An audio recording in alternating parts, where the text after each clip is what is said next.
Hi everyone, welcome back to my channel.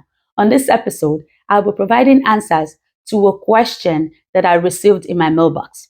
How do I make my child living with autism respond to his name? The first thing you might want to do is rule out any form of ear infection or ear issues your child may have. What I mean by that is that you want to be sure that your child can hear you perfectly well. So, I think I shared in one of my videos where, when Daniel was young and he will be closer to the TV and will not respond to his name. At first, I thought that he was having hearing issues. I had to schedule an appointment with an ENT doctor who ruled out any ear infection. At the first appointment, Daniel did not sit still. It was not really good. So they rescheduled Daniel for another appointment where he was put to sleep in order to know if his ears are pretty good or not. If you have any concern with your child hearing, please see a doctor.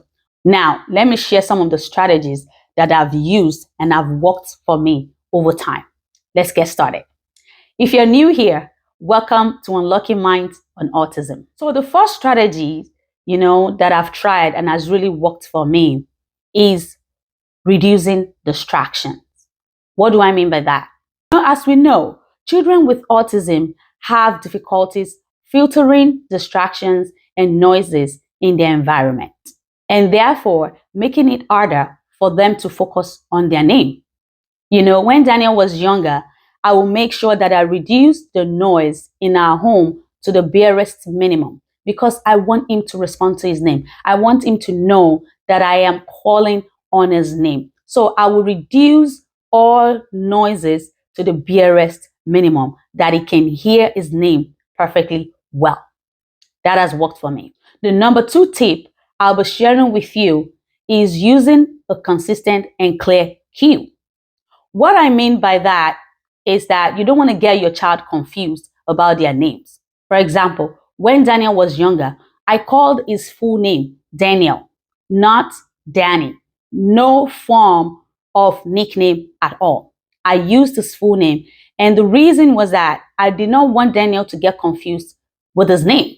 So you have to be clear and consistent with the name that you want them to know that they bear. You want them to know that this is their name. So you want to be clear and consistent with a particular name you call your child. Also, make sure you are in close proximity when you're calling your child. You don't want to be a mile away from your child. You want to be closer to them and call their name. The number 3 strategy I'll be sharing with you that I've also tried and worked for me is using visual, tactile, and auditory cues. Visual cues can be gesturing, pointing.